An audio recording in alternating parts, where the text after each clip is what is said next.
Or not, as far as gymnosperms are concerned.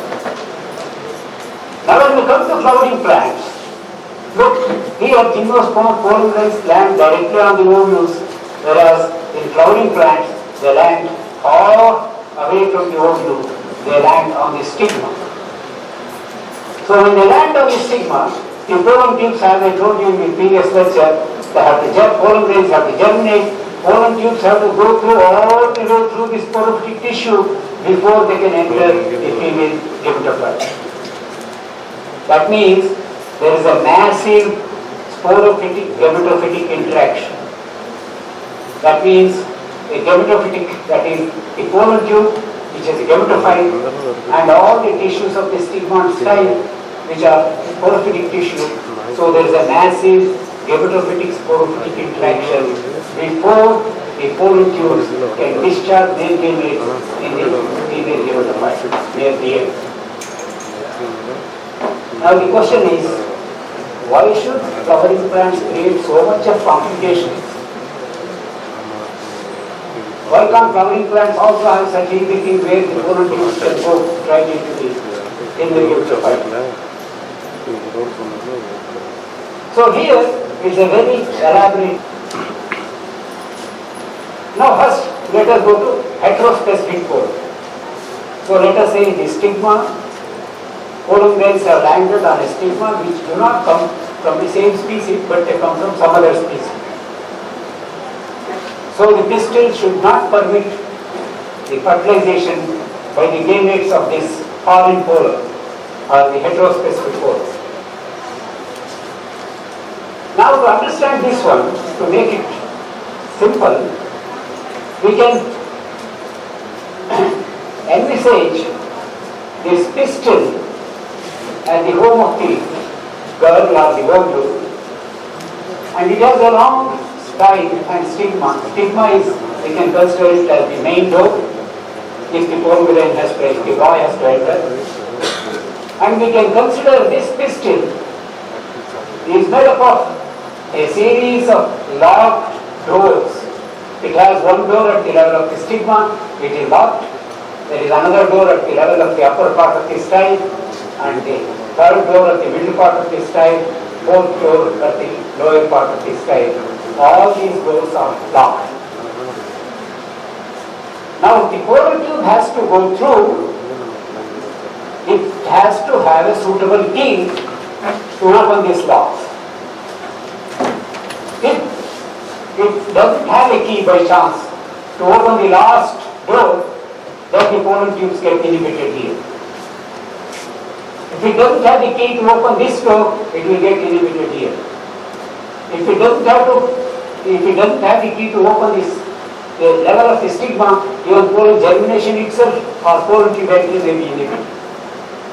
So as the species evolve, let's say if we consider the speciation, one species may give rise to another species. Now during this evolution, initially the difference between the original parent species and the new species is very small and gradually diverges from each other. During this divergence, one of the parents, that means the new species, will lose gradually one by one the keys which are needed to go through the pistil of the original species. So if it loses the key at the level of the stigma, it cannot germinate or the pollen tube cannot get into the stigma. If it loses the key somewhere here, the pollen tube gets into the stigma and partly style, then it gets inhibited and so on. So this is how the heterospecific pollen grains are rejected. the stigma or the pistil does not permit the pollen of other species to reach the ovule. Now this is what happens. These are some photographs to show here, these are all interspecific pollinations. These are fluorescent photographs to show where exactly the pollen inhibition has taken place. Now here, this interspecific grass, pollen tubes have entered the style and they have grown up to a level in the style, then they got inhibited because they don't have the key to open the middle, the door which is present in the middle part of the style. Whereas here, it has entered the stigma, but it is inhibited because it can't go through further because it doesn't have the key at that level. Now here, it doesn't have the key right at the first level, the stigma level itself. Although some of the pollen grains are germinated, they are unable to get into the stigmatic papilla and go down. Here you see the pollen tube has tried to get into the stigmatic papilla, but the stigmatic papilla doesn't allow the pollen tube to get in because this doesn't have the suitable key to open the lock. So this is how interspecific pollen grains or heterospecific pollen grains are rejected, so that they will not take part in fertilization. Have you understood this? Now coming to the homospecific pollen. Homospecific pollen means self-pollen grains as well as the pollen grains coming from other plants of the same species. Okay. Now, all the homospecific pollen grains, because they belong to the same species, they have all the keys to open the locks present in the pistil, so they can go through without any difficulty. Now, the question is, just because they have the matching keys is not enough for the pollen tubes to go through, because the pistil has to recognize, in addition to the presence of suitable keys, it has to recognize positively that these pollen grains come from the same species, and then facilitates the physiological reaction to permit pollen germination and pollen tube growth. Because unless the pistil helps pollen germination and pollen tube growth, even if it has the key, it cannot complete. So that means homospecific pollen grains are positively recognized, whereas heterospecific pollen grains are rejected even without positively recognizing, because they simply don't have the suitable keys to open the locks present in the pistil. Now once you say that they are positively recognized by the pistil, that yes, these pollen grains come from the same own species, then how do the recognition take place? After all, they can't talk, they can't communicate in any other way. So the only way of communicating between pollen and the pistil is through the chemical moiety. Now once we say the recognition takes place through chemical moiety, then the question is, what are these moieties which are involved in recognition? Where are they located? In the pollen grain, and also where are they located in the pistil? And how exactly the recognition takes place? And once the recognition takes place, how exactly the promotion of this pollen germination and pollen tube growth is achieved? So these are the details. In fact, until 1960, we did not know anything at all about these recognition factors and so on. But now we know a lot about how these pollen grains are recognized. Now most of the work, initial work, concerned with the recognition molecules present in the pollen grain as well as the pistil, they come from the laboratory of this great person, Professor J.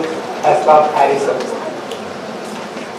He was the director of Royal Botanical Gardens, Kew, and this Royal Botanical Gardens, Kew has been there one of the oldest and most reputed botanical garden. It is 195 years old in London. and he was the director of that one. And some of his colleagues, of course, in his laboratory, they had established in the early 1970s that as far as the pollen grains are concerned, these recognition molecules are present in the pollen grain wall.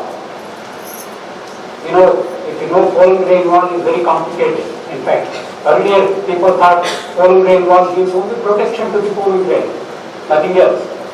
But now we know it is a very dynamic structure. It plays an important role in pollen functioning. Now, pollen grain wall has the pollen cytoplasm, and the wall has complicated intine and exine. Without going into all the details, only I will just say both intine as well as exine, they have extracellular components in the form of proteins, carbohydrates, phenolics, amino acids, and so on. So these pollen grains walls are not empty. They have components which have been secreted by the either pollen cytoplasm or the surrounding epitheliums during pollen development. Now, when once the pollen grain lands on the stigma after pollination, whatever is the way the pollination takes place, the pollen grain, because it's a desiccated structure, because when once the pollen grain is released, very little moisture is there in the pollen grain, less than 10 to 15%. It is just like seed. So when once the pollen grain lands on the stigma, the first thing is it gets hydrated by taking moisture from the stigma. Soon after it gets hydrated, these wall components are released and they come in contact with the stigma surface. Now series of experiments have been done to show these recognition molecules are part of these wall components. Of course, I can't go into all the details because of lack of time. Now what about this pistil? Where are these recognition? After all, the recognition cannot take place by just from one side. So there has to be a recognition factor in the pistil also. Now as far as pistil is concerned, I was involved in investigations of this.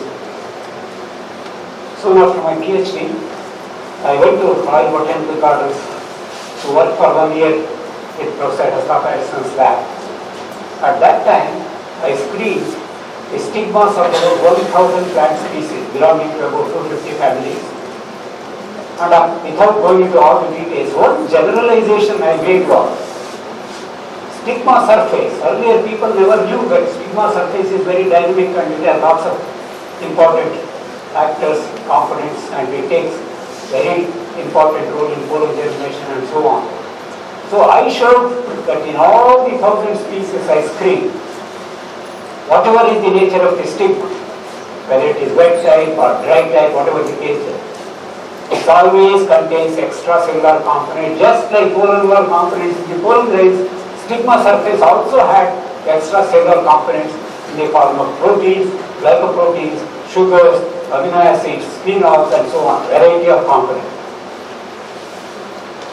So one of the generalization I made at that time, that was the first comprehensive studies, was that apart from documenting all the variability in the stigma, that presence of extracellular components is a general feature of the stigma, irrespective of whatever is the morphology. Now subsequently, studies of my students as well as many others, we have shown that these extracellular components are the ones in which these recognition molecules are present.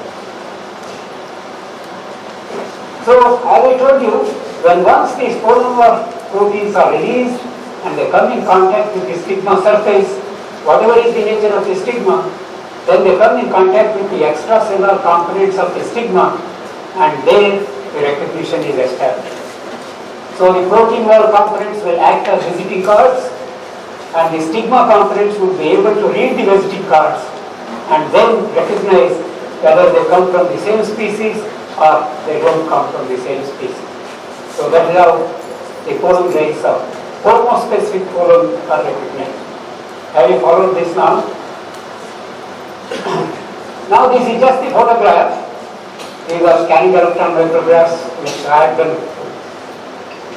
When was that one? I published in 1977 this paper in Annals of Botany exactly 50 years back. So none of you were born when I did my PhD and postdoc. Okay, 19, oh, not 70, correct, yes. So what I showed was, if it is a wet stigma, these extracellular components were present as part of the stigmatic capsule, and if it is a dry stigma, these extracellular components are present in the form of a very thin layer outside the stigmatic papilla. This dark layer you can see. These are cytochemical methods to identify the presence of proteins. So this was the generalization, and now we know where exactly the recognition molecules are located on the pollen grain and on the stigma. Now of course lots of studies have been made to identify what are the components and all that, but as I said, I can't go into the details because of lack of time. Now there are additional complications. Just because they are all homospecific, all the species will not permit all the homospecific pollen to achieve fertilization. Now as you know, if it is an autogamy or glycanogamy, they are self-pollen. So if every generation there is fertilization by self-pollen, it will lead to inbreeding.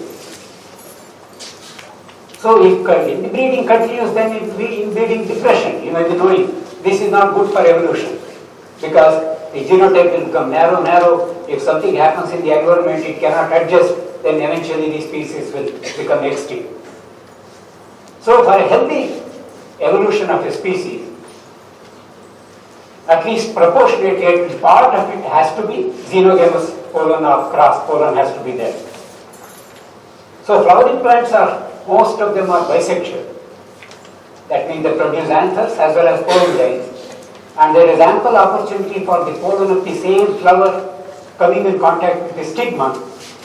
Then, if plants have to compete to evolve into large number of species and so on, they have to see, as far as possible, outbreeding has to take place.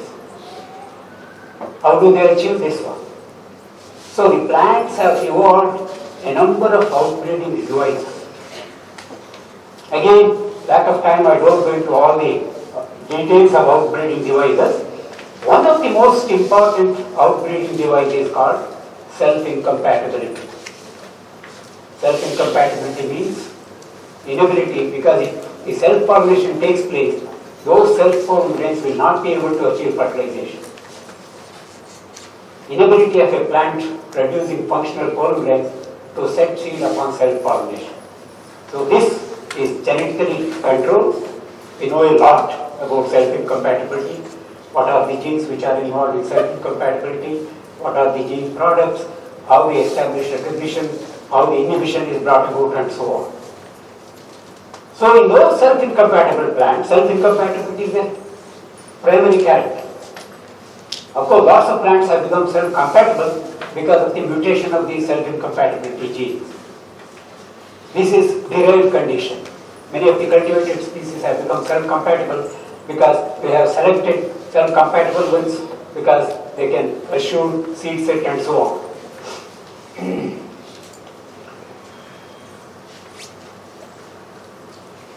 So, in those plants which are self-incompatible, even though those pollen grains are homospecific, that means within the species, they have to inhibit pollen grains coming from the same plant. That is, self-pollen grains they have to inhibit. Because self-pollen grains are recognized by a pistil. And when once it is recognized as self-pollen, then the pistil activates lots of physiological processes which brings about inhibition of the pollen grain or pollen tube. Whereas if the pistil does not recognize that it is self-pollen, then it activates physiological process which permit pollen germination and pollen tube growth. Okay. So in self-incompatible plants, if you put self-pollen grains on the stigma, this is what happens. Either pollen germination itself may be inhibited, as it is shown here. Whereas pollen germination may take place, pollen tube may get into the stigma or even into the style, then they get inhibited. So here, just to make you understand, here what happens is, as I told you, there are series of doors which are locked, and the pollen grain has to have suitable key to open the lock. But here are the pollen grains which have the suitable key to open the lock, but then they are inhibited. That is because, well, once the pistil recognizes these pollen grains are incompatible self-pollen grains, these physiological processes will somehow bolt these doors from inside. So once these doors are bolted, even if the pollen uses the right key, it can't get in because it is bolted from inside. Again, it depends whether they get inhibited here or not, because it depends on where exactly the bolting takes place. If the bolting takes place right at the stigma, either pollen germination itself may be inhibited or pollen tube entry may be inhibited. Or if it takes place at this level, pollen tube growth, as I have shown here, may be inhibited. So this is how the self-pollen grains are prevented, and now cross-pollen grains are permitted. So technically, all the cross-pollen grains are eligible to achieve fertilization. But there is one more complication, it is not the end in selection. Because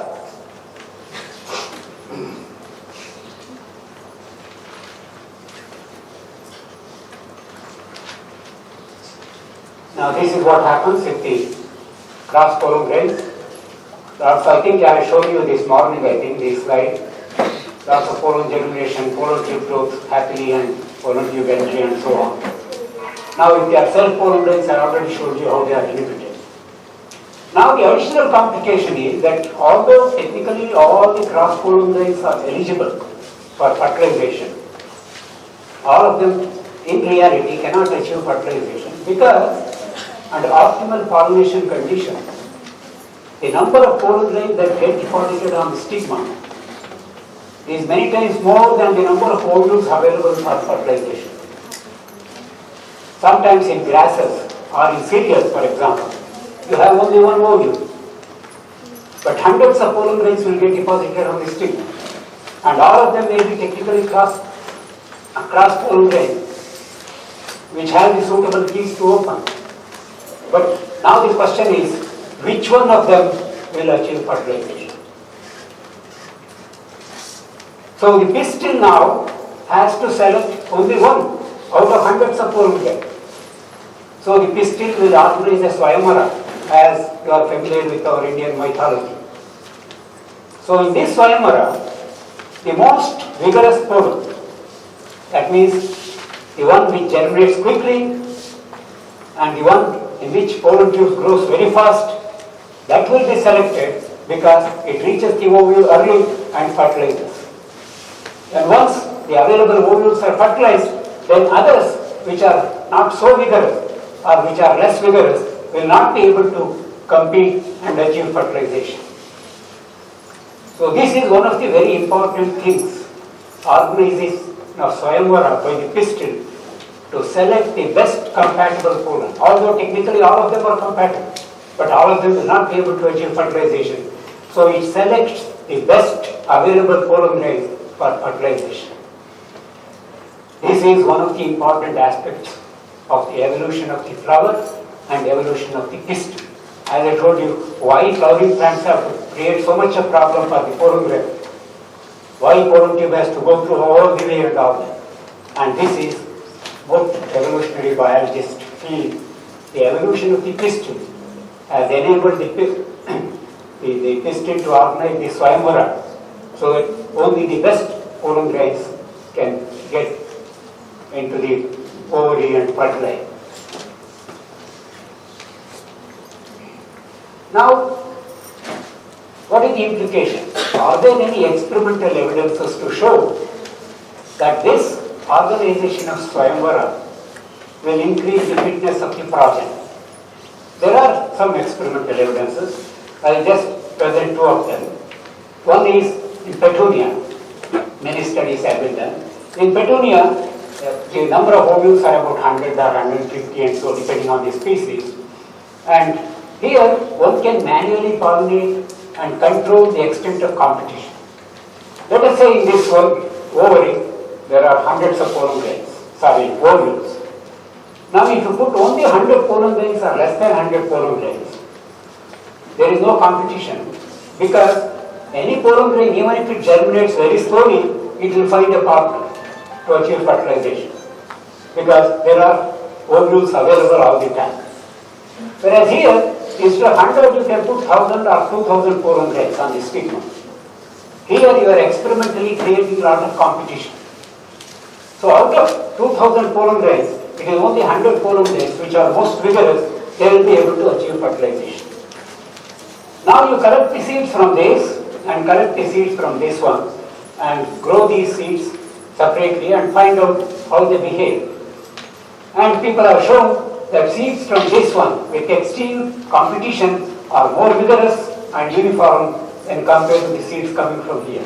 So there are some evidences to show that this Swayamvara does improve the fitness of the project. Okay? See, now you see how difficult it is for the plant to select the ball, suitable ball. Okay?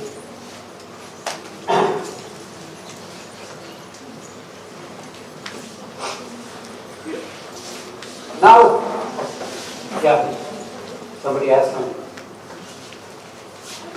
Now, when once the pollination takes place, some stimulus passes to the ovary. This is called pollination stimulus, before the pollen tubes even reach the ovary. Because when once the pollination takes place, the flower is told that now pollination has been done, then you don't have to remain fresh, so it starts senescing. Then it doesn't have to produce any more nectar, because it doesn't have to attract any more insects for pollination, because pollination has been taking place. So that's how when once the pollination takes place, the flowers start fading, then it doesn't eject any more fragrance. Whereas until the pollination takes place, the fragrance will be coming from the flower. And in orchids, I don't know whether you are familiar or not, if you keep the orchid without pollination, they can remain fresh for months. But once you allow pollination, then within a week or so they will fade. In fact, that is one of the tricks horticulturists follow. Why orchid flowers remain in the house for long period is because they are not pollinated. Now there are many orchids, because as you know, in most of these routine plants, by the time pollination takes place, after the flower opens, ovules are fully differentiated. That means they are ready to receive pollen tubes. But in some of the orchids, when the flower opens and when the pollination takes place, even ovules are not even initiated. So orchid things are very slow in everything, whether it is the pollen tube growth or whether it is seed development and so on. Now here is one such orchid in which pollination takes place at 0 time. Now after 1 week or so, the ovule is initiated. Until then even ovule primordia is not there in the ovary. Then by 2 weeks pollen tubes reach the ovary. Then all this time until 10 weeks after pollination, then the embryo sac is not fully differentiated. So pollen tubes, once they reach the ovary, for about 8 weeks they have to hibernate. They have to just wait. They can't grow anymore once they reach the ovary. When once after 10 weeks the embryo sac is differentiated fully, then again they have to start growing and enter the ovules, and fertilization has to be achieved. Look at the marvelous control mechanism. So, of course, we still don't know what makes these pollen tubes stop growth after reaching the ovary, what makes these pollen tubes to initiate growth again after the differentiation of the ovules, and so on. But fantastic mechanism. Now another thing I am just pointing out here, and there are some interesting facts. I am not going into all the details. Now another thing is, when the pollen tube grows from the stigma until the ovary, it goes straight along the transmitting tissue of the stigma and style. Again, I don't go into the structural aspect. But here, once it hits the stigma, it has a straight path, it can go through that one and reach the ovary. But once it reaches the ovary, then the ovules are there around the placenta. To enter the ovule, it has to make a turn, 90-degree turn, towards the micropyle of the ovule and enter the ovule. Because if all the pollen tubes go straight, they won't enter the ovule at all. Now people have been wondering, what makes these pollen tubes to turn and grow into the ovule? Is there any chemotropic mechanism? Is something secreted by the ovule which makes this pollen tube grow towards the micropyle? For long, of course, in anything in flowering plants, to get information is very difficult because it takes place deep inside the ovary. In fact, fertilization, we hardly had any information at all until recently, because the fertilization takes place very deep inside the ovule, covered by ovary, covered by ovule wall, then ovary and so on. So it was very difficult to carry out any experimentation.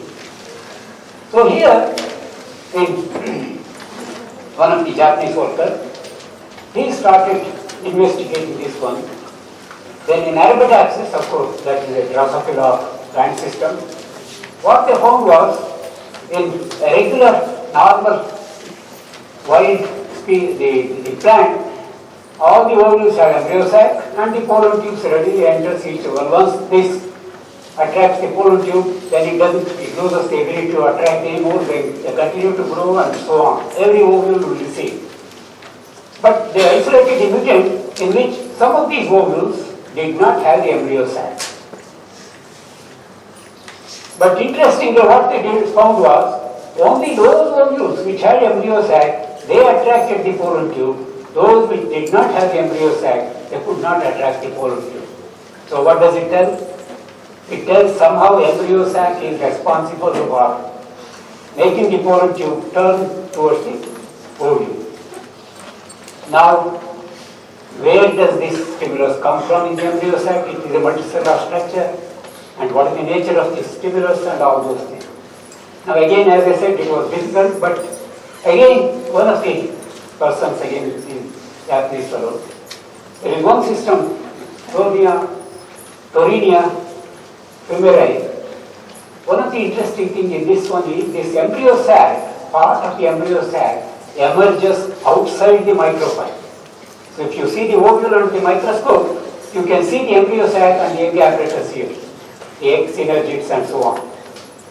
So what he did was, he made a sort of a semi-utero condition. He pollinated the stigma.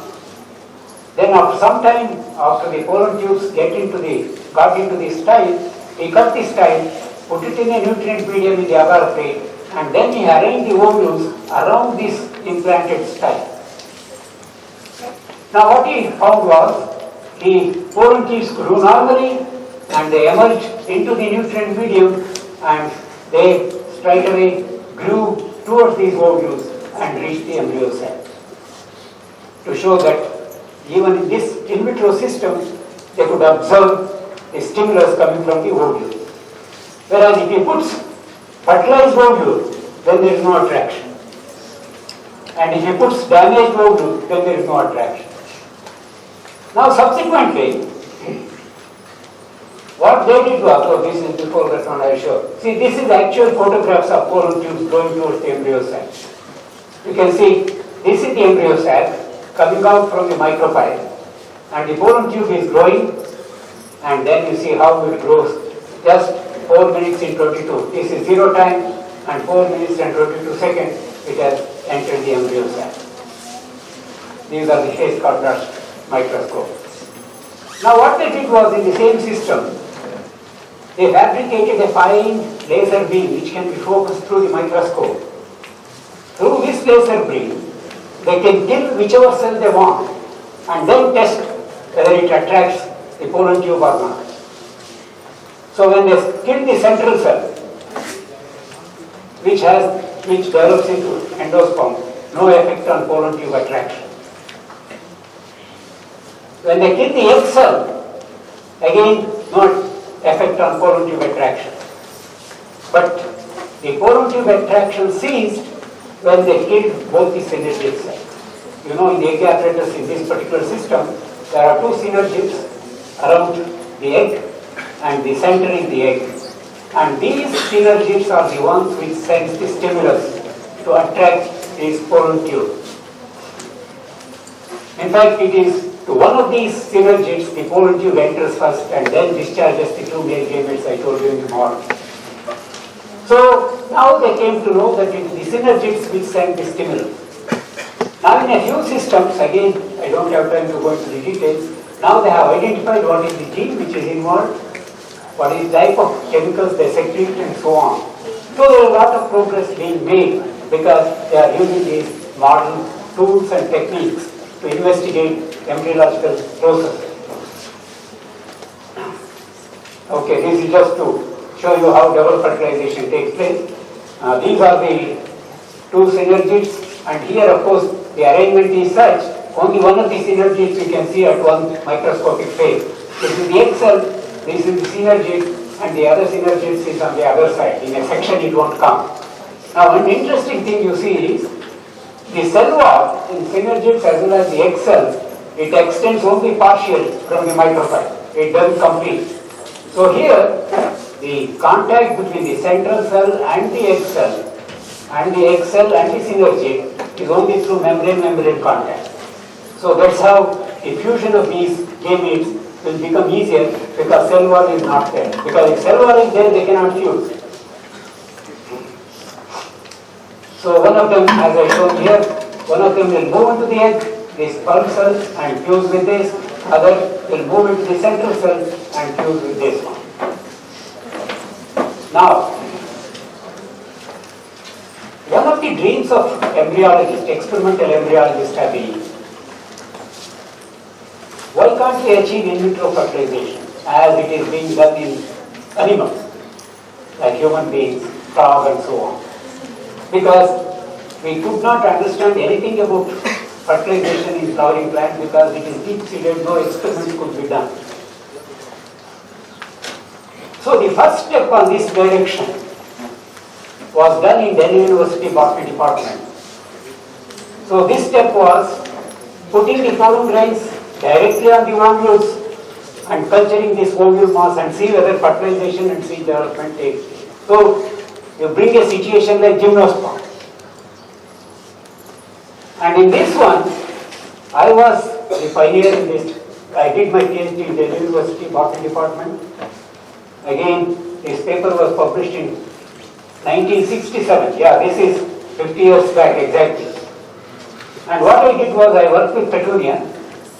I removed the stigma, style and ovary wall and retained a small short length of pedicel and put the pollen, they cultured these ovule mass as I have shown here and put the pollen grains directly on these ovule mass.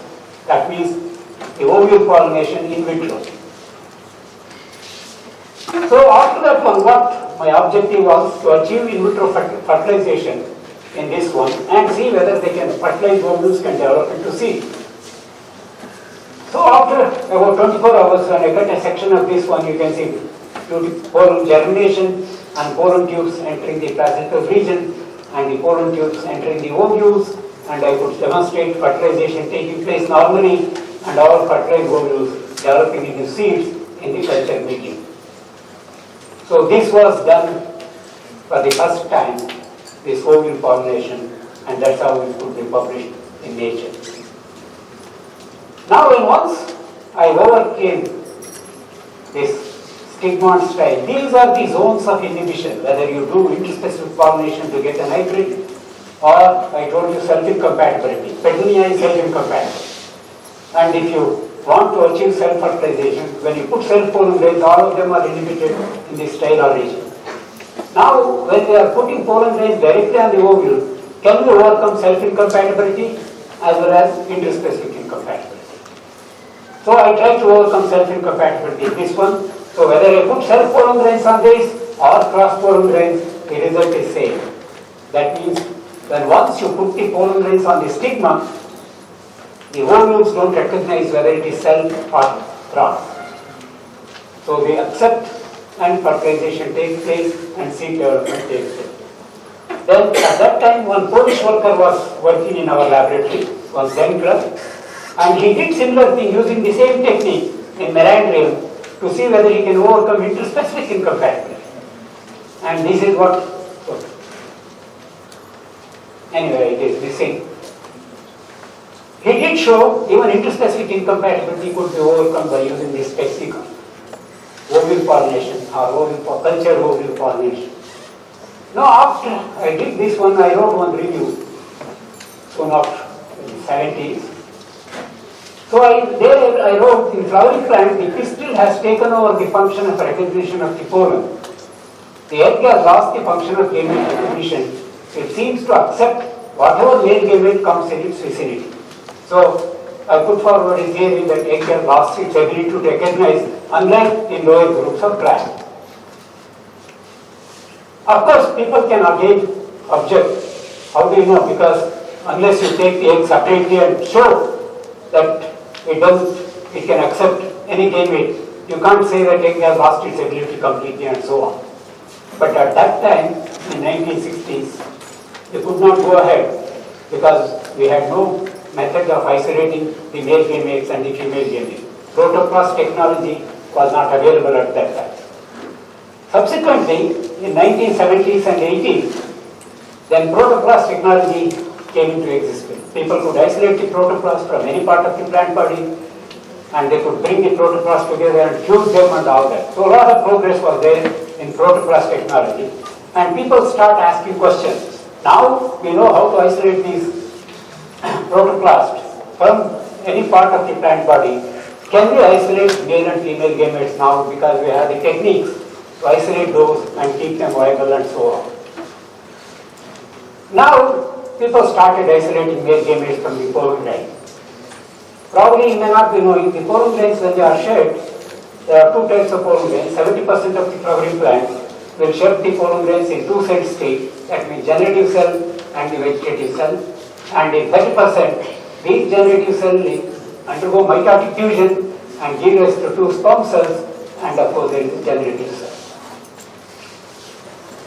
So here they could isolate the male gametes from these three-cell pollen grains easily, because gametes were already there. What all you do is break this pollen grain and then using some technique to isolate these gametes from this debris. But they could not isolate the male gametes from the two-cell pollen, because in the two-cell pollen, the generative cell will divide only after pollen germination on the stigma and when the pollen tube is growing through the style. See, here is a chlorochrome, DNA chlorochrome I have stained. This is the generative nucleus, this is the vegetative nucleus. Only when the pollen tube grows through the pistil, this generative cell will divide and give rise to these two male gametes. So people did not know how to isolate male gamete from the two-celled pollen. Then, around this time, one Professor Knox, he was one of the students of Ascap Harrison, who is settled in Melbourne. Now he is no more. He was working as professor in Melbourne University, Australia. So he was inviting me that one summer I agreed to go and spend 2 months in his laboratory. Then I took up this problem of isolating male gametes from two-cell pollen. So what I did was, I did it in gladiolus and rhododendron and so on. I put the pollen grains on the stigma when the flower is still on the plant. Allowed about 24 hours so the pollen grains will germinate and pollen tube will go up to here. Then cut off the style ahead of the pollen tube growth and put them in the nutrient medium, in the petri plate. Now these pollen tubes continue to grow and hundreds of them will emerge through the cut end into the nutrient medium. So in all of them, when I checked, all of them, the generative cell had divided and formed the two male gametes. So by using this technique, then I treated these pollen tubes, emerged pollen tubes through with suitable enzymes, and for the first time I could isolate male gametes from the two-celled pollen grain. Subsequently, others had used this same technique and isolated two-celled pollen grains in other systems. These are the isolated gametes which I had done in gladioli, you can see the two gametes, and once they come out, they are still in contact with each other, eventually they separate. Simultaneously, people started isolating the embryo sacs, the egg cell, central cell, synergids, and so on. So this is an isolated embryo sac, this is an egg cell, this is central cell. So by 1990, all the basic procedures which were required to test in vitro fertilization were available. That means male gametes could be isolated, whether it's 2-celled or 3-celled, and they could be kept viable for some time, 1 or 2 days. And egg can be isolated, central cell can be isolated, the synergid can be isolated. So everything was ready to be tested through in vitro fertilization. So the first success of true in vitro fertilization came from Germany, and it is from one Kranz and his associates. This was done in maize.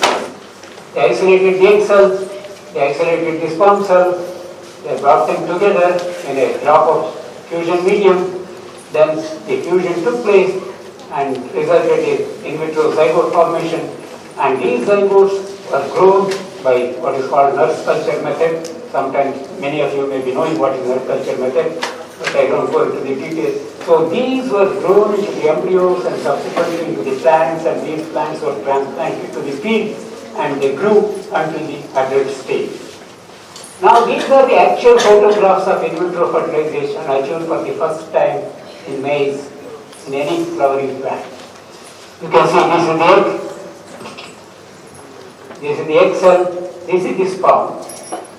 Now here it has entered the sperm, egg cell, the sperm has entered, then it is moving inside and approaching the nucleus, then it is entering the nucleus. So these are the true in vitro fertilization photographs. Now this is the zygote. Zygote has divided and given into globular embryos. These embryos have grown further and they continue to differentiate. One of the embryos has been removed and then it has been transplanted. This is the tarsal, this is the carp, and this developed into a normal seed. So this is the first demonstration of true in vitro fertilization. Now of course, this opened up a series of experiments to study the basic aspects of in vitro fertilization, fertilization in flowering plants. What type of genes are involved, what prevents polyspermy, how exactly polarity is established during embryo development. So a lot of progress is being made using this technique of in vitro fertilization. Apart from that one, what I am interested in, I told you, egg has lost its ability to recognize and it seems to accept whatever gamete comes in its vicinity. Now, these are the experiments which people have done. No, I don't know where the arrow has gone. Anyway, it doesn't. See here what they have done is, series of experiments they have done. They have tried to fuse maize sperm cell with the central cell of the same species.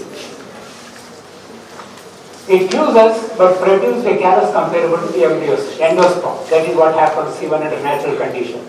That means the fusion of maize sperm with the central cell of the same species. Now when a maize egg is fused with the maize egg itself, even there also fusion takes place but no further division. That means as far as fusion is concerned, there is no problem. But due to many other reasons, it can't divide further and give rise to embryo or whatever the case may be. Now here, when maize sperm was tried to fuse with the wheat or sorghum egg, that means these are all cereals, okay, reasonably related. Maize, wheat and sorghum. These are related species. These, they fuse, that means the maize sperm and the egg of these sorghum or wheat, they fuse and undergo some division, not beyond. Whereas when they put maize sperm with the brassica egg, which is far removed from the cereal, then fusion was there, but again no division. So that means here my hypothesis which I had put forward many years earlier, that means egg cannot recognize whether the gamete coming is of the same species or different species. Whatever male gamete comes, it seems to accept. Whether even the egg it can accept. Okay, so that proves that it has got the flowering plant. Now, okay, there is one more. Now the conclusion is, the egg in flowering plants have lost its ability to recognize and reject unwanted thoughts. Now the other thing which is interesting is, flowering plants have evolved into a matriarchal society. Just a minute, is the last one. So the selection of the bud, that is the pollen grain, is the prerogative of the maternal parent. So it is only the female parent that decides which boy has to take part in fertilization. So the boy and the girl have no say in this function. This is very different from what happens in animals, and also very different from what happens in human beings, and much more complicated. So thank you very much. If those who want to read it,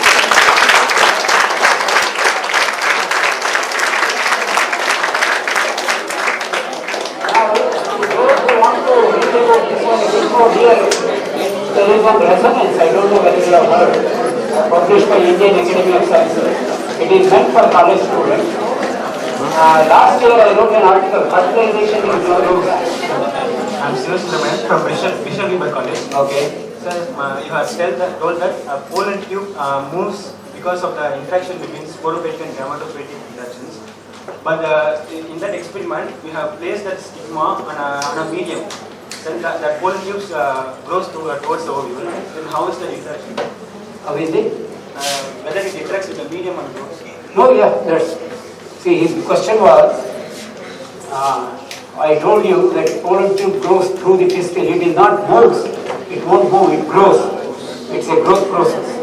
It is not a movement. But his question was, when I use this technique of semi-vivo technique where the pollen tube emerges outside into the nutrient medium before I isolated the male gamete, then if pistil is not there, how do the pollen tubes grow? Because this medium contains all the nutrients which are required for pollen tube growth, like sugars, boric acid, calcium. These are three important components it requires in suitable concentrations. And also again it won't grow indefinitely even if you use this one. But what I wanted was, I just wanted it to grow for a few millimeters, because gametes are already there, and once the pollen tubes come out, I can use them for isolating the male gametes. So this is not just a agar medium. Agar, it has all the nutrients that are required for pollen tube growth. That's how it grew. The pollen tube grew. Anyone wants to know what is nectar in a morning lecture? I told you nectar is one of the rivers which insects come for to harvest the nectar to the flower. Nectar is nothing but a sugary solution. And sugar is mostly sucrose, fructose and glucose. The concentration of each of them will vary. The concentration of sugars in the nectar varies from as low as 5 to 10% and as high as 40 to 45%, depending on the species. Now, the nectar, when once they harvest these honeybees particularly, now this is the one which they use to make honey. There is some special gland. They take this into the special gland, and when once they go to the hive, the honeybee hive, they secrete this back. In fact, according to some, they don't want to consume honey because it is coming from the insect's body. So this nectar is the sugary solution, which is highly nutritious in terms of energy. Of course, some nectars have a small amount of proteins and amino acids and so on, but otherwise it is largely made up of carbohydrates. And the purpose of that is to it forms the nutrients to the honeybees. Pollen grain develops in the anther. Of course, that is a very complicated process. I can't go into the details. It's a very interesting process. Another interesting thing, of course, is that even if the parent plant is infected with a fungus or a virus, pollen grains are free from fungus and virus. They don't enter this pollen grain. There are mechanisms. I don't have time to go into that one. How these viruses are eliminated from the developing pollen. Now the practical application of this is, if you want to import pollen grains from some other country, the quarantine restrictions are very limited. There are hardly any quarantine restrictions to import pollen. Whereas if you want to import a seed or any vegetative part, you have to get it after quarantine period, which they will take a couple of weeks, to make sure that there are no diseases, new diseases, which are not there in the country. And that is a complicated thing. Whereas pollen grains you can readily import. Very nice that you have a subject on microbiology. And if you have a subject on microbiology, you probably will follow this topic a little more. One girl here told me, "Sir, konjam Tamilium pesum." As far as I can speak, I'll speak, but I'm not. I may not be able to tell the technical things in Tamil. So, in the talk there, I would like to introduce to you something very fascinating. I'm not a microbiologist, but recently I started working in this area, and I want to introduce to you some very fascinating developments in this area, and they're all very recently, just about 5 years back. All what you're going to see is research results in the last 5 years, and let us see how it goes. Okay, you're all with me? Should I start? Okay. I am dropping this person's figure here in the slide. This person's name is, his name is Peter Dobstein. He is a professor in the University of California, San Diego campus. He is a microbiologist. But in the subjects, the more you interact the subjects, you will be better off in science. You should not be just a botanist, you should not be just a microbiologist. You should not be just a taxonomist. You should be many things more. Then your life will be more exciting.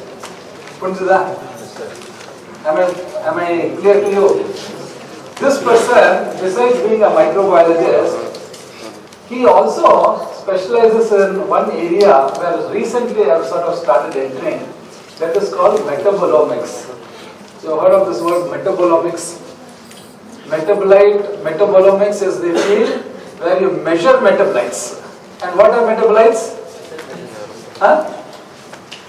What is the meaning of metabolites? Any compound that is present in your body, in the plant, in the microbe is metabolites. So he did an interesting experiment recently in Nature. You heard of this magazine called Nature? Science Lab, there is a magazine called Nature. Professor Shivana has published in this magazine called Nature. Nature la published panninana, it's like, for a Christian going to, which is the most sacred place for a Christian? Jerusalem, very good. For a Muslim? Mecca. For a Hindu? Kasi. For a scientist? Nature. Nature, isn't it, sir? Shivana sir? Some prophetology. So if you have published in Nature, he has published in Nature 3-4 times. So he has gone to Kashi, Jerusalem, Mecca 3-4 times. That's the equivalent. So any scientist who has published in Nature is said to have accomplished Himalayan peak. Roughly, I'm exaggerating a little bit, roughly. So in Nature, this person has been named the man who can map the chemicals all over their body. Let us see what this means. I'll show you just one picture. What he did, this paper is published in Nature, this volume. Some of you, if you want to know, you can now note down. I told you all what I'm going to tell you is only 5 years old, not more before that. So what he did was, he asked 3 volunteers, male, and 3 volunteers, female.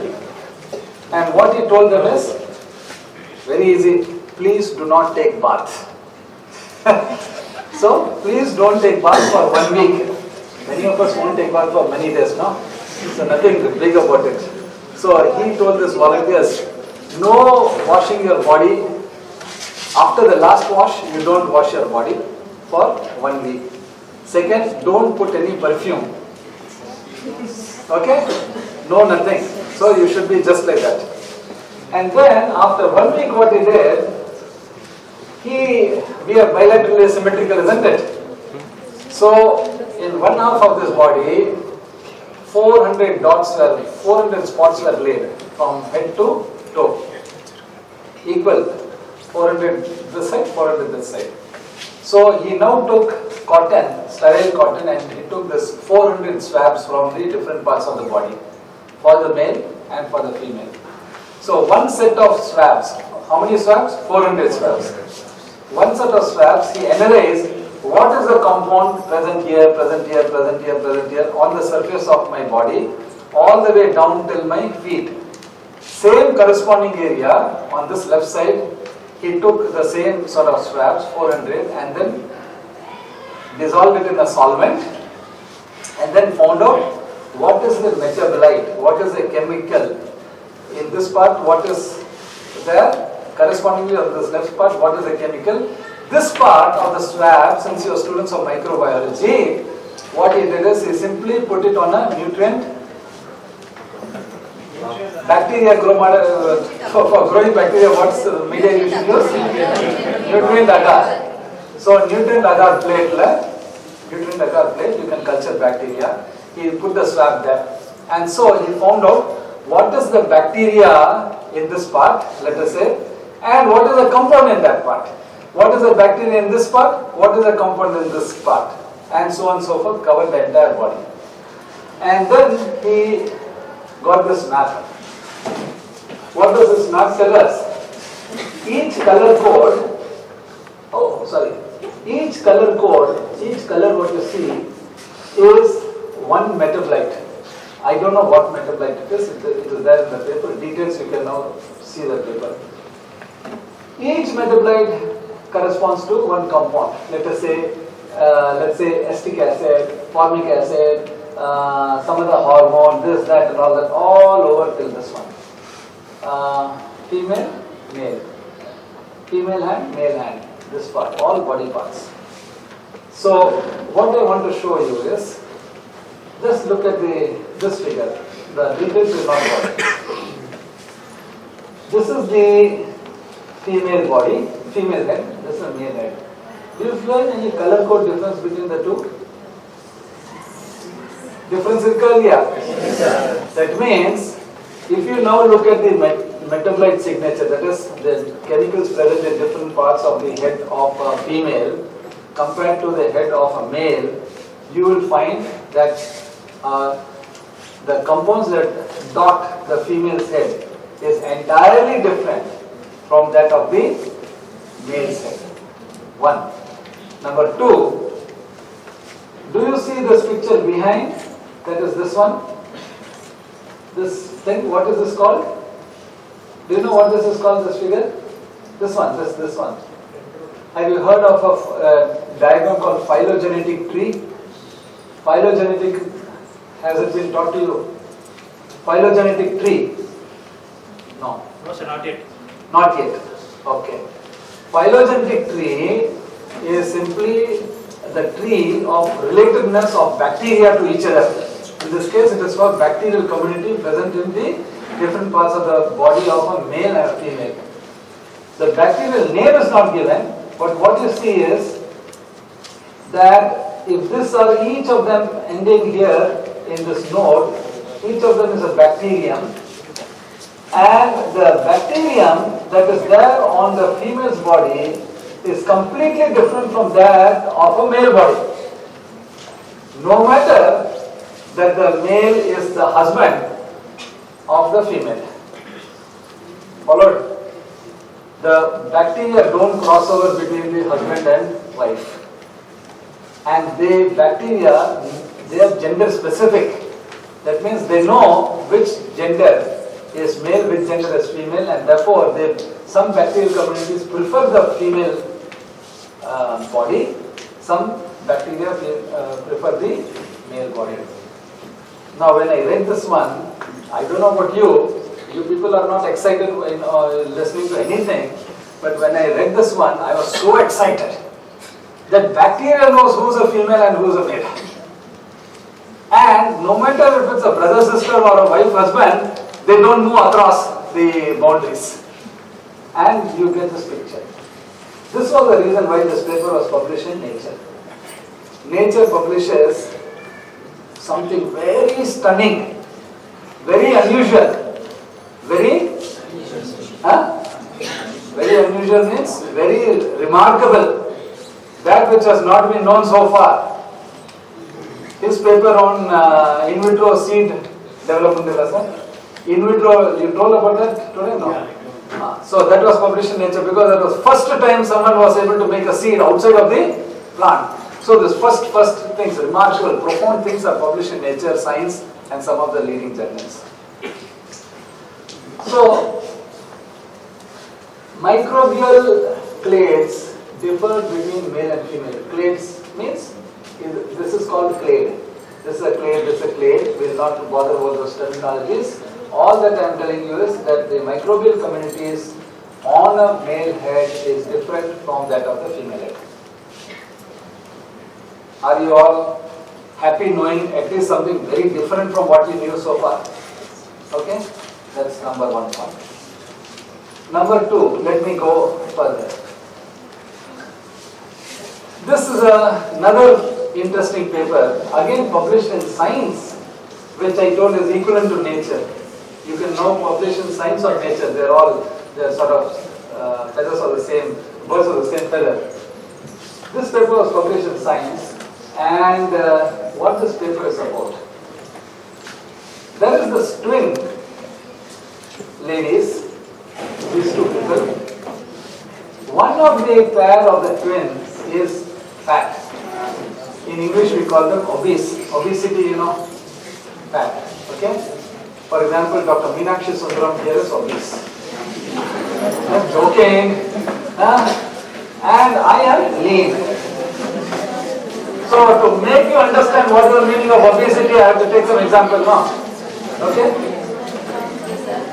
Now, listen to this.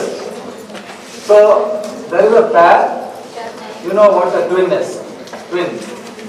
Rectal. One is obese, another is thin, like me. Now, what they did in this science paper was, they went to the gut of this fat lady. Gut, our stomach. And from the gut, they took the microbe that is there in the gut. It's called gut microflora of this obese lady. And what they did with the gut microflora taken from this obese lady, pair of the twin is, they took the gut microflora and transplanted the gut microflora, the gut microbe, from the obese lady into a mice which is called recipient mice. Mice is a good model system, animal model system. These are recipient mice. They are cultured, sterilized in a lab, kept in a sanitized condition. So the gut microflora is now transfused into the mice, and then after 1 or 2 or 3 weeks, they see what is happening to this mice. And what they found is, after some time, this mice becomes obese. This becomes like Dr. Meenakshi Sundaram. Fat. It becomes obese, just like the person from whom the gut microflora was got. When you take the gut microflora from this lean of this member and put it into another recipient mice, nothing happens to this mice. This paper was published in Science. And what does this paper tell us now? Who is responsible for obesity? Microbe is responsible for obesity. The microbe metabolism in some way is super good, that it converts the food fast, whatever you eat, and then pumps that food into your cell, making you obese. And so the gut microflora seems to be responsible for obesity. And this work is a celebrated work now. If the screens under the species were similar or different? They are different. Different. Very, very good. The gut microflora, by the way, what is asked is a good question. The gut microflora of this obese lady is very different from the gut microflora of this lean person. Okay. Now, anyway, before I go to this, before I go further, any question here? Anything at all? Please be free. This is the last lecture of today. Okay. Ardha, everyone understood? Very simple. So, next slide. This is from the delivery ward of a hospital in America. Okay? Now, what I write is, we are born, when we are born, what they do is, as soon as we are born out of our mother's womb, we can now look at the child that is newborn and look at what is the microbiome, that is microflora on different parts of the body, and also the gut of the newborn child. And the title of this tells you that the microbiome of this child depends upon how the child was delivered, either through normal delivery process or through cesarean, C-section. And today, again this paper was published in a high-ranking journal. This is called Conscious and Microbiology. Okay, in 2017, remember I told you, I am telling you only everything very, very recent. 2017, this year, there is this paper which shows that children born through the vaginal delivery tract had more OTUs. OTUs means operational taxonomic units. You don't know taxonomy yet. Dr. Apte here is a taxonomist. When you can't classify species of bacteria or of fungi or whatever it is, or insect or plant, but they are different. We now give them a status called is an operational taxonomic unit.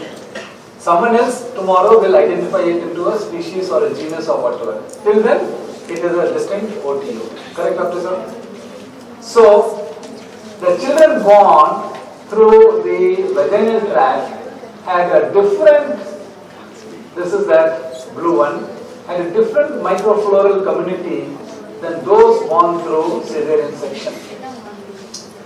I don't have the slide here to show, where they did an experiment where they showed that babies of mice, that is litter, what you call litter, when rats and mice reproduce, this young ones is called litter.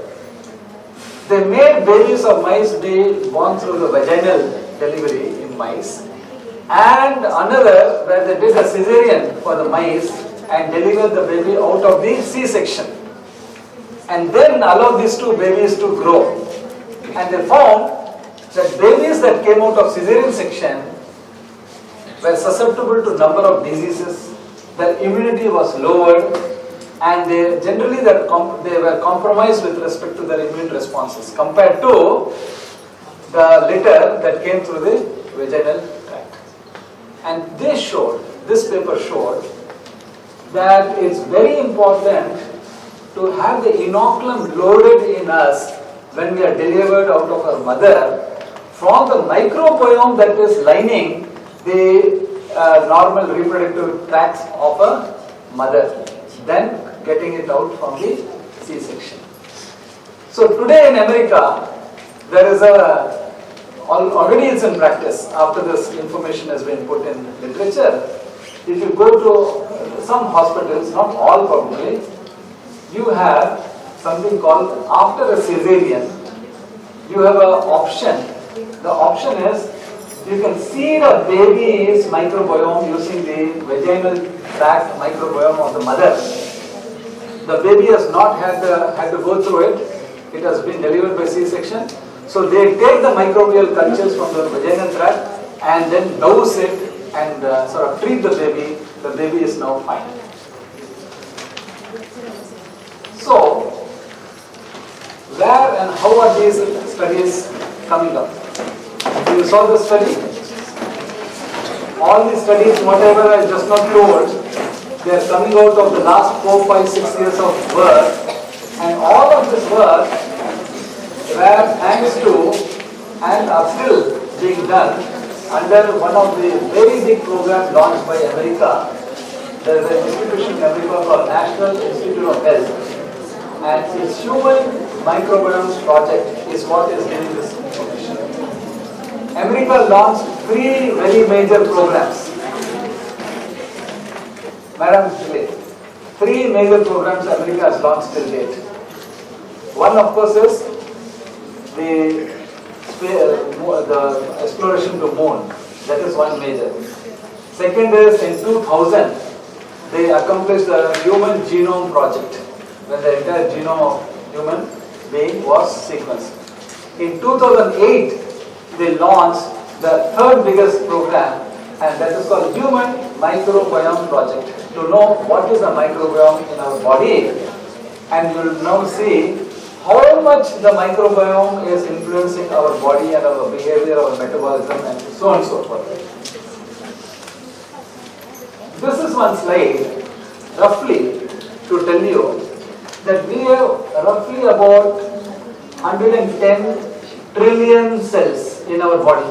An average human body has got about 100 trillion cells. 100 trillion cells.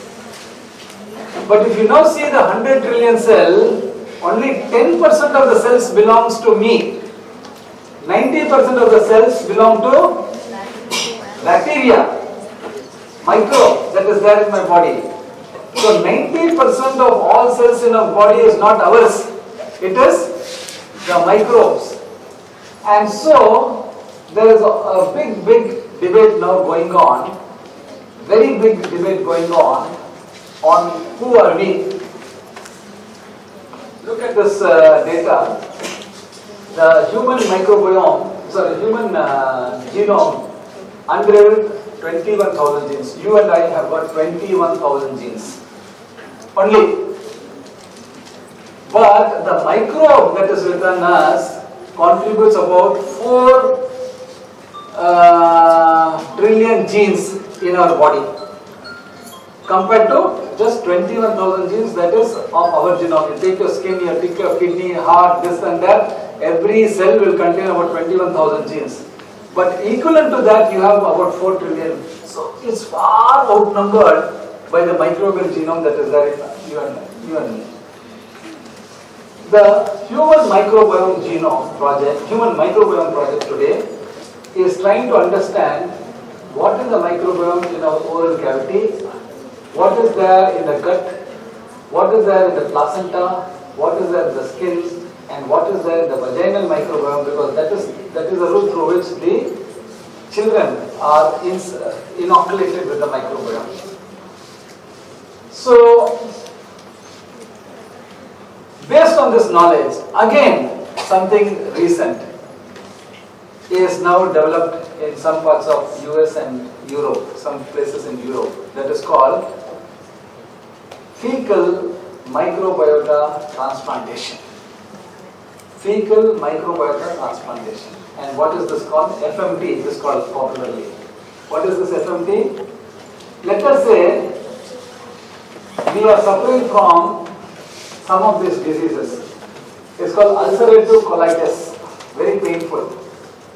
Then irritable bowel syndrome. You have to go to toilet very often because of irritation in the bowel. It's called IBS.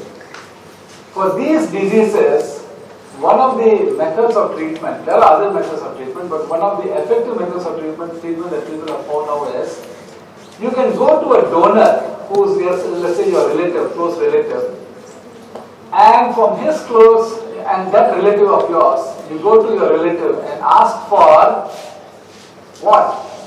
About 50 to 300 grams of fecal material from him. Tamil Solomon has a fecal material. All of you know. Okay? You now go and take about 50 to 300 grams of fecal material, that is now processed, and after a certain degree, you're not sterilizing it because you want the microbiota from the fecal material. This microbiota, which is good and which is in the healthy person, is now inoculated into this patient through colonoscopy. And once you do that, within about 3 weeks, this person is free from IBS. This person is free from IBS, this person is free from ulcerative colitis, and so on and so forth. And today, this is called fecal microbiota transplantation, FMT. And this has become a very major line of treatment, very major line of clinical treatment in places like US and Europe, parts of Europe. Okay. Now, the point what I'm trying to do is, you also want to leave. Please, anyone who, because I know buses are a problem. Okay.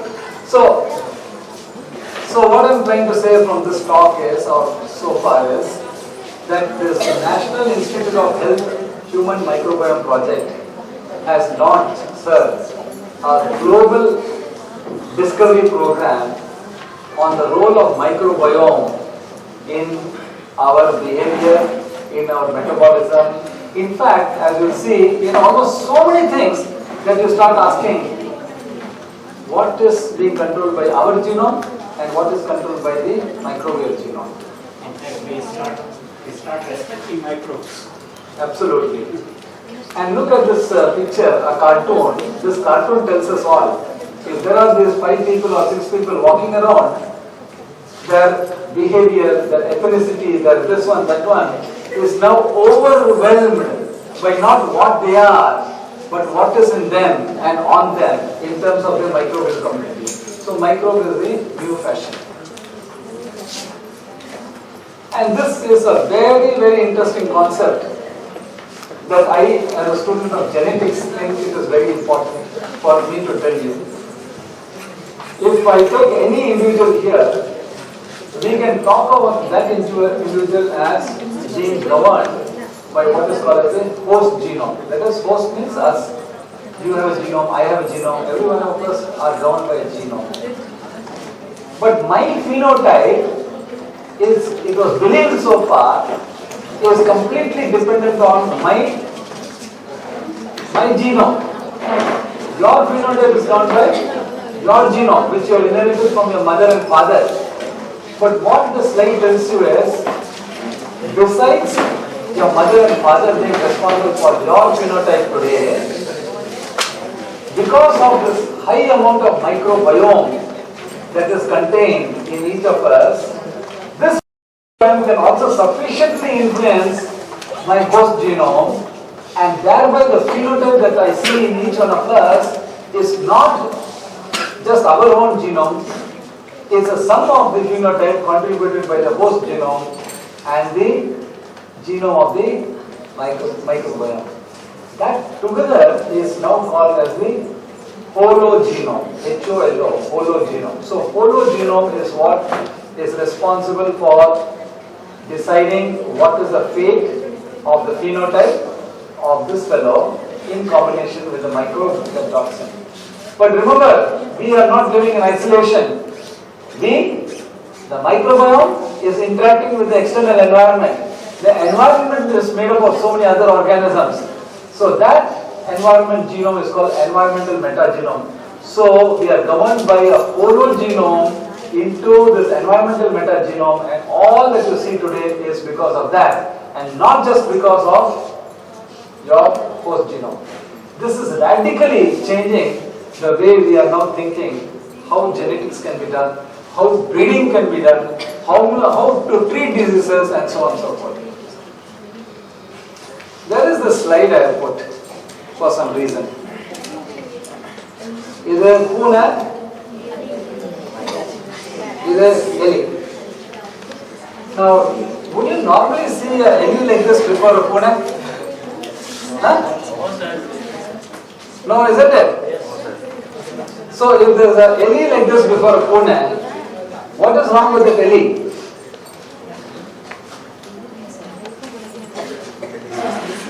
Huh? No. Will you ever see a mice or a rat sitting so comfortably in front of a cat? No, sir. Never. Yes or no? In fact, the moment mice or a rat smells cat's urine, it will run away from that place because it doesn't want to get itself eaten. But here is a picture. This is a real picture.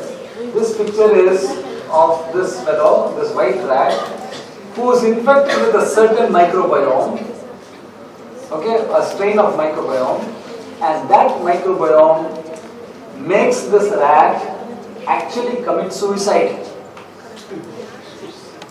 It's no longer afraid of the cat's urine. It actually drives the mice to commit suicide.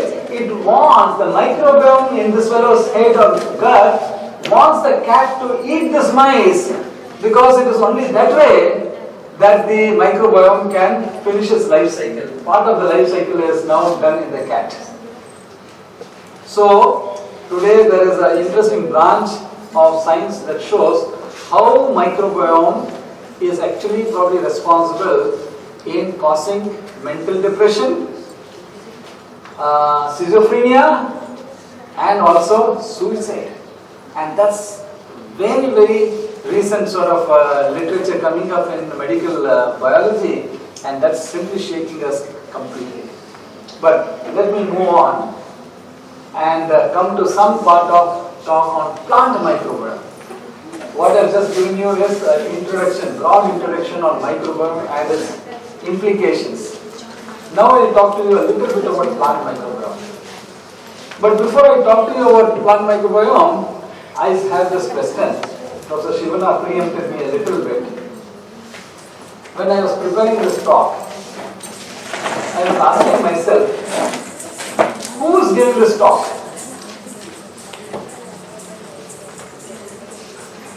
90% of my cells are microbiome, and only 10% is me, that is Uma Shankar.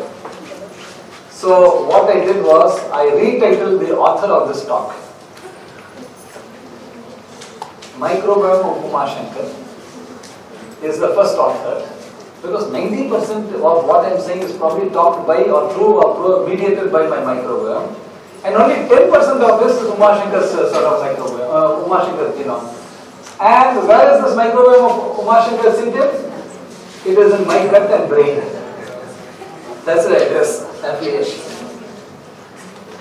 You see how devastating it is? And now you have to look at the rest of the talk by saying that this is a talk done by collaboration with the microbiome of myself and my own. This is a devastating sort of way that microbiome literature has affected people who do research in this area, who now are trying to push the edges of discovery a little bit more. I will show you 2 or 3 examples for want of time only, the work that we are doing in our lab. So all the work that I am doing, showing you from now till the end of the talk, which may be another 10-15 minutes of work, whatever, it's all from work that is being done in our lab, which are probably, most of them are not published yet, some of them are published. So I'll just run you through. All this what I am showing now, you can do it in Nehru Memorial College. Nothing high funda. All of you can actually do it in your practical classes. Now this is a chili plant. It is infected by a certain disease, Puthanampatti falani, which causes this wilt. And when you take a tissue out of this, when you take a little bit of tissue of this leaf, which is infected, Puthanampatti falani is bacteria or fungus? Fungus. Now when you take little bit of the sections of the leaf and put it into, what is the media that in which the fungus can grow? Potato, dextrose, agar, PDA. Okay. So in PDA medium, you can now grow this fungus. So what you do, take little pieces of this tissue and put it into a PDA plate. Then what you see within 2 days or 3 days, you will see that you get this fungus out in the PDA. This fungus, most likely, this not actually correct one, is taken from some other place. It would probably be Puthanampatti solani. All of you know what is Koch postulate, isn't it? KOCH, Koch postulate. Now, this is an organism coming from this disease leaf. How do I know that this is the pathogen causing the disease? I take a little bit of the pathogen, go to a healthy chilies plant, and then abrade the leaf and then infect the plant. If the symptoms repeat like this, then I know this is the organism. That is called Koch postulate. Before you can actually say that an organism is responsible for the disease, you should actually prove this one. Only then it is accepted that this is a pathogen related to this symptom. Now, next slide. We are not going to deal with disease plant anymore. We will now take only healthy plants that are healthy. Now I simply take one little bit of leaf of this plant, any leaf or whatever, cut it into segments. Remember, this is a healthy plant. I surface sterilize the leaf and all that, and then I do one thing. I simply put this leaf bits into a PDA plate once again. You are with me now? Following? Now I am asking you, if I do this one, I wait for 3-4 days, will I find any emergence of fungi or bacteria? Yes. Yes or no? Yes. This is a healthy plant. It's not a Puthanampatti solani infected plant, it's a healthy plant. Will I find or not? Yes. Huh? Yes. Yes? Why will I find from a healthy plant? Huh? Very good. That is what I was driving at. So I will do this one. I can sort of inoculate the segments. And then what you find is, after 5 days, what you find is, only from the contents of these tissues, from the contents, this is a digital board of it. From the contents of the tissue, you will get these micrograms. They could be fungi and they could be bacteria, as you see. And these bacteria or these fungi, they are symptomless. They don't produce any symptom on the plant. They don't produce any disease. So they are latent, they are benign, and they are called plant microbiome or endophytes. Some of you would have read in your classes about endophytes. Endo simply because they are inside the plant. They are not outside the plant, and they don't cause any disease. And these endophytes, which are bacterial or fungal in origin, they are what I mentioned here are only cultural because you see it. But there are many more that you can't culture, which are all in the pigeonhole of non-culturable bacteria or fungi. That I have no way to tell except if I go to a molecular means of typing the species, typing the tissue using an 18S ribosomal unit or a 16S. 18S for fungus, 16S for bacteria. Then I will know what are the other organisms that are within the tissue. If you do, you will find lots of them. We will not go into the details of that. Now, this is a slide of fungus.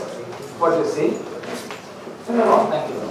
This is a slide of a fungus which has been tagged by green fluorescent protein, GFP. You have heard of GFP? You have heard now? GFP, green fluorescent protein, which origin is jellyfish. From jellyfish, this gene is pulled out, and I can use that gene. I can do a transformation. If this is my fungus, okay, I can now tag this gene coming from jellyfish from the ocean, whose protein is fluorescing. I can tag it, and wherever this fungus goes, it now takes along with it this protein, and that protein is a green fluorescent protein. So I can now place the fungus where all it is going. By doing that, what you find is By doing that, what you find is, in all plants, should we continue? In all plants, you take any plant, you will find any plant, any healthy plant or non-healthy plant, you will find this microbiome, fungal or bacterial, which are growing like this. Beautiful. They don't cause any disease. They're all there. And we will not go into the details of that. There's a lot of talk about the origin and evolution. There's a lot of talk about the coevolution. Again, I will not talk about that. But what I'll tell you briefly is maybe 3 points. This is our university campus in Bangalore. And 3 or 4 points on which we are in our lab working. One is, what is the role of this microbiome in plant secondary metabolite production? I already mentioned about metabolite in the beginning, that man who maps metabolites on the human body. We are looking at metabolites similarly in the plant. What is the role of this microbiome in seed development? What is the role of microbiome in early seedling growth? And what is the role of microbiome in imparting resistance to plants against abiotic stresses? Again, because it's not a research talk, I'll highlight only 2 or 3 to give you a feeling in the next 5 or 10 minutes and wind up our talk. If there are questions, I'll be happy to take. So, role of microbiome in secondary metabolite production. What are these microbiome doing? This microbiome, what you saw. Do they have a role, these fellows? They're not causing disease. Do they have a role to play in the plant metabolism is what we are asking. And I'll just show you, without going to the details of any of these things, again for want of time we will skip all of that. This guy called Gary Strobel from a university in America called University of Georgia did something wonderful. What he did is, this is a plant called Taxus brevifolia. Your students of botany, this is a gymnosperm. This plant, Taxus brevifolia, produces a very, in fact, it is the first plant from where a very important anti-cancer molecule was discovered. That is called paclitaxel or Taxol. And this is a compound used in cancer therapy because it is a disruptor of microtubule. You have studied in mitosis the separation of chromosomes, sister chromatids to the poles. Because of the spindle and microtubule, they are pulled apart. If you put a little bit of Taxol, the tissue, the cell will stop multiplying because the chromosomes can't be pulled towards the poles. And in cancer cells, because you don't want them to multiply, if you put them, Taxol inhibits the growth, and that's the reason why incidentally this is the world's #1 largest anti-cancer compound sold in clinical market in India as well as all over the world. What Gary Strobel found is that you take any of these, sort of leaf of this plant, it's also called yew tree, Y-E-W, and you culture it in broth, potato dextrose broth, and after 1 week you analyze the potato dextrose broth, the dextrose broth will have the same compound that is produced by the plant. So he showed that the fungus has the ability also to produce paclitaxel or Taxol just like the plant has got. This became a wonderful news. Why wonderful? They thought, this paper was published again in a very important journal, Science, in 1993. What's the group of fungus, sir? Huh? Group of fungus? The name, okay, Taxomyces andrini and so on and so forth. Number of them. However, only in this plant. It is present only It is present in this plant. Okay. And what I want to tell is, the Taxol coming out of this fungus is also having the same property of disrupting the microtubule. So functionally also it is equivalent to the Taxol produced by the plant. This became big news because people then thought, oh, I don't have to depend upon plant for the metabolite. I can now ferment this microbial fermentation. You can now ferment this fungus and you can now harvest the compound. It's a different story altogether. Why it has not yet happened since 1993, it has not yet successfully happened. We will not bother about that. In our lab, some years ago, we showed another thing. This is yet another important molecule called camptothecin. The structure of the molecule is here. And it is the inhibitor of another very important enzyme that is there in all of your cell and my cell and plant cell, insect cell, every cell, other than bacterial cell. It is called eukaryotic topoisomerase. You have heard of eukaryotic topoisomerase? It is like Greek, Latin and German for you. Eukaryotic topoisomerase. Without this topoisomerase, none of our cells can do the DNA replication. None of our cells can do the transcription. When you need the replication, the double helix coil of a DNA has to uncoil. Then only it can replicate. This enzyme, topoisomerase, helps in uncoiling of this DNA and then allowing replication and transcription to occur. When you put into the cell a little bit of this compound called camptothecin, it binds at the junction and does not allow uncoiling, and so the cell stops replicating, stops transcribing. And so, for this reason, this compound has again become the second highest favored compound for cancer therapy. So you go to Kilwa, you go to any major cancer hospitals in Bangalore or whichever part of the country, you have this compound.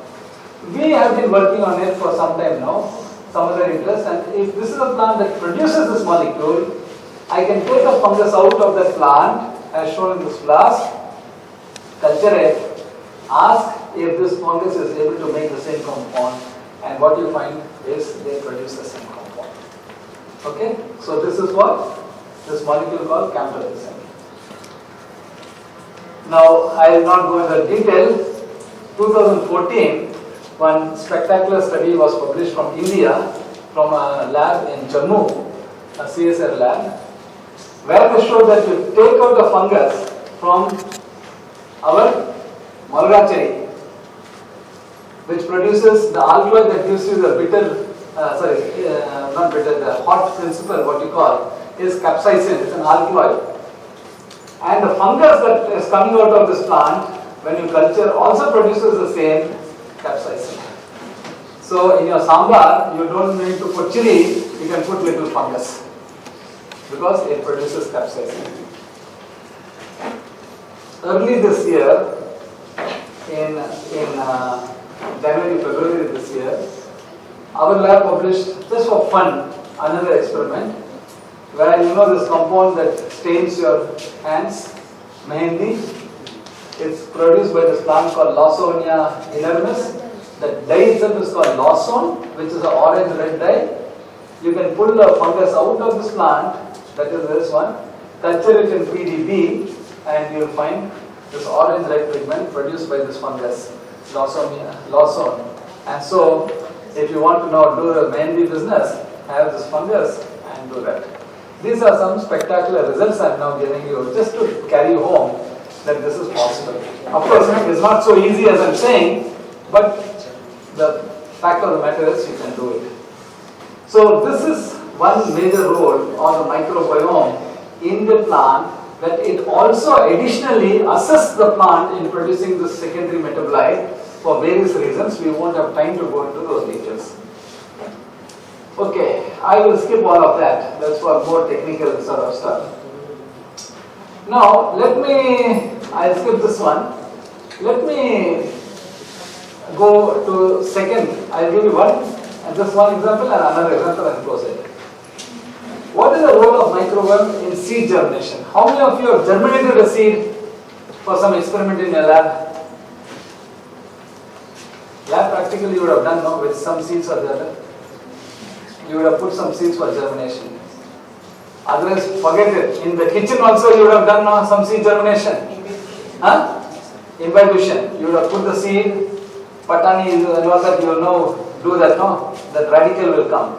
So, in that radical protrusion, there is a simple thing that's happening. If this is the seed of any plant, you have the endosperm that contains, there's a beautiful screen. So, you have the endosperm containing the starch, you have the embryo and all this stuff. Gibberellic acid, which is made in the embryo, goes to the place where the starch is, and with the help of this enzyme alpha amylase, it breaks down, releases sugar like glucose, that goes into the root and the shoot axis, and that's how you get the seedling. This is a simple story of how a seedling is made from a seed. What we did in our lab was asked, what is the role of microbiome in seed germination? Okay, simple question. What did I tell you in the morning? Observation, ask questions, and then discovery of new knowledge. 3 simple mantras. If I have come here and if my talks are successful, you should carry home this 3 mantras. Observe, ask questions, and then generate new knowledge. All of you will be capable of doing that from today onwards. So we ask this question. How do you demonstrate? In this, what is my question? My question is, do or does microbiome have any role in germination of a seed? Simple question. So how do I demonstrate it as a role or not? What should I do? Someone would have an answer? I'm going to stop here till I get an answer. It's a question, yes. You raise your hand. So what should I do to demonstrate whether this has a role or not? How will I do it? Any prompts? Grow in medium. You have to grow these seeds. Which medium, madam? For isolating fungi means fungi medium. Yeah, but my question is, how do I show that there is a role of microbiome in this germination process? There's only one way. What is the one way? How do you show in a frog that leg is important for a frog to jump? I have to remove all the... You have to cut the legs. You have to cut the legs. And if the frog still jumps, you know, the frog is jumping without, by some other means other than the legs. Isn't it? So here what should I do? Here? Professor Shivana has an answer. No, I just thought Very good. which contains antifungal compounds. See, this is how science is done. What he has told. On the dot. Sir, you tell. You can try to germinate the seed on a medium which contains antifungal agents. Or the antibacterial. It won't germinate. It won't allow the fungus or bacteria to multiply. But still, if the seed germinates, then you can say that they will not have any role.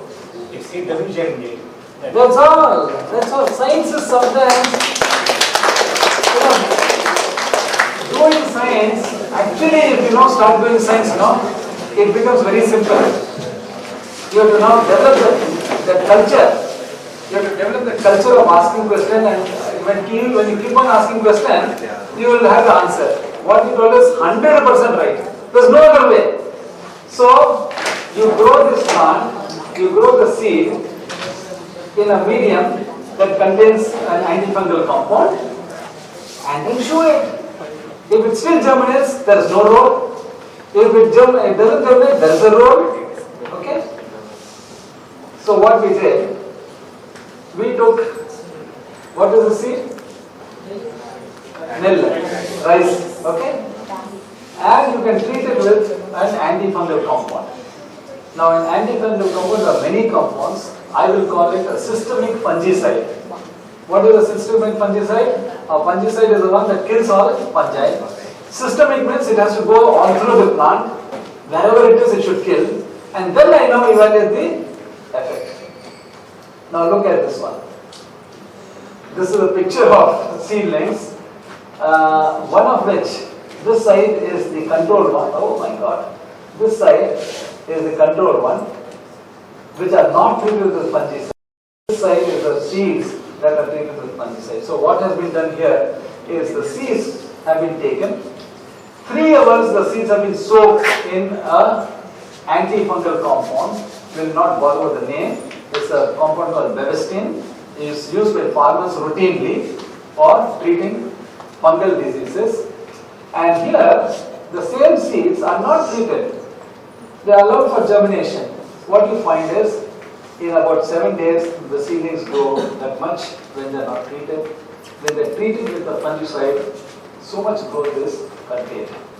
That means, if this is about 40% loss, I can say, look, 40% of the growth of the seedling is due to what? Is due to something that the fungus is doing to the seed for it to grow. Am I right? If it's running. Suppose this antifungal agent itself is inhibitory to germination and growth. Sir, you should come once again here, sir. He has asked another wonderful question. See, scientists also should be always skeptics. You should not take what I tell as gospel and believe all what I am saying. You should not question every data that is presented here. So what he is saying is, what if this reduction in growth is because of the toxicity of the systemic fungicide on the plant itself? So what we can do, very good question. And as scientists we anticipate these questions, so we do already these experiments. So first of all, let us take through this one slide and the next slide to complete the story. First of all, I ask, is my fungicide really effective here in cleaning up the plant of the internal fungi? So what I do is, I take segments of this tissue, and plate it, and I expect fungus to be there in all of this part, which is what I get. So 5 minutes na mudchunava? Nee vandale bayanaki, no problem. Okay. This part should not contain any fungus. Correct or not? Yes, sir. So I cannot take tissue segments from there, and what we find is there is no fungus there at all. That means at least my treatment is clean. It's doing the desired thing. But now, as Professor Shivana asked, what if this fungicide I am using has a toxicity effect on the plant? How can I rule it out? I can rule it out the following way. These fungi that I have got, can I somehow put it back into the plant? And if the plant gets back to this growth, then I can say it is due to this fungus. Is that right, sir? No, yeah. So this is what they call in science, you have to strengthen your case, just like a lawyer, you have to strengthen your case in many manners, different manner, and not just one way and saying, okay, everything is done. So we did an experiment, a real experiment. What we saw, this last flowchart was a model one. This is my control. This is the bevestin treated one. When I take the consortium, what I showed in the previous slide, and put it back in this one, there is restoration of growth, indicating that the microbe is in fact responsible for the seedling germination. So roughly about 40% of the seed germination process is due to the microbiome within the plant. This, my dear friends, was not at least known in the manner that I am putting even 8 months before this talk. So it's as recent as about 8 months of work in our lab. Okay, so let me end the talk. I will skip, it's time, isn't it? Okay, I'll skip all of that. So let me end the talk by saying something.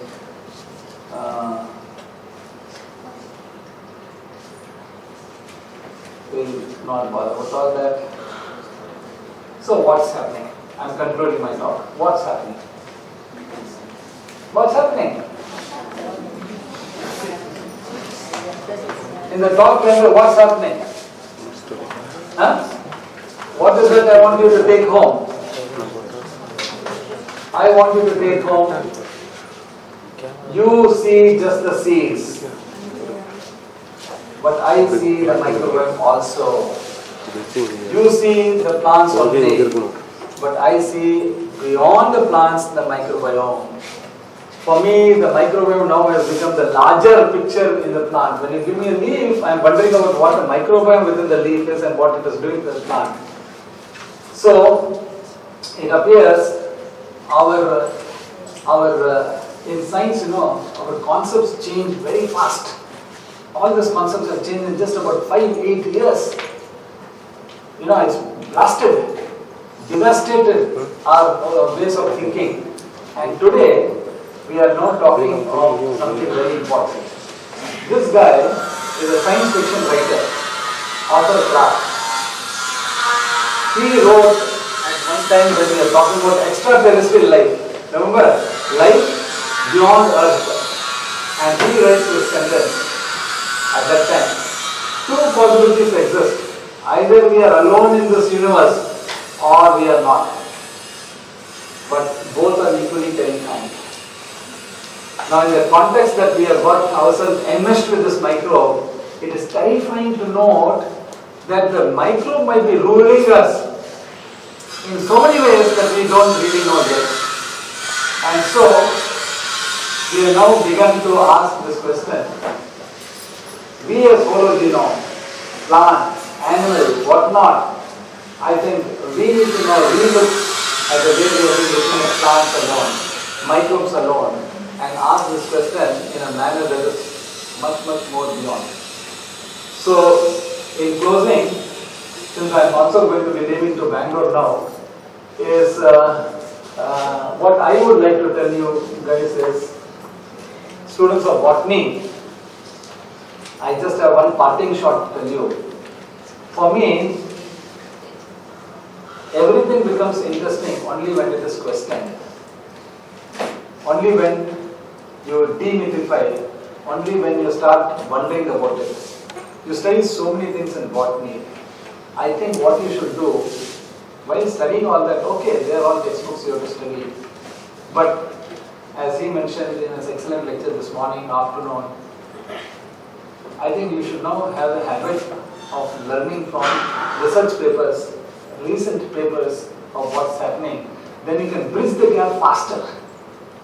Because many of the things that we read in textbook are quite old. We need to, and now these days, you can't complain of that I don't have access to library. Every of you may have access to internet, isn't it? And in public domain you have lots of information. All of this information that you, not all, many of this information you can get in the public domain. Spending about 10 rupees, or you may have systems in the college where you can spend 1 hour. Read up. That way you will now gain knowledge. When you gain knowledge, you know what happens? You will start questioning your teachers like Dr. Meenakshi Sundaram. You will ask him, no, there is something more recent. What are you teaching me? You have that weapon. More important, last point that I want to tell you, at the cost of overstepping the invitation that he has given me, is that, remember, I'm talking to each one of the students assembled here and also the young faculty. Very, very less people, less of us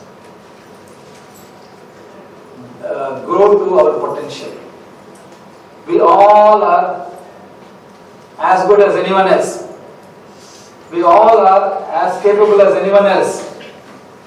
We all are as creative and as intelligent as anyone else. The only thing that we have not probably done is to mine that creativity, mine that ability, and tap that potential that we have got.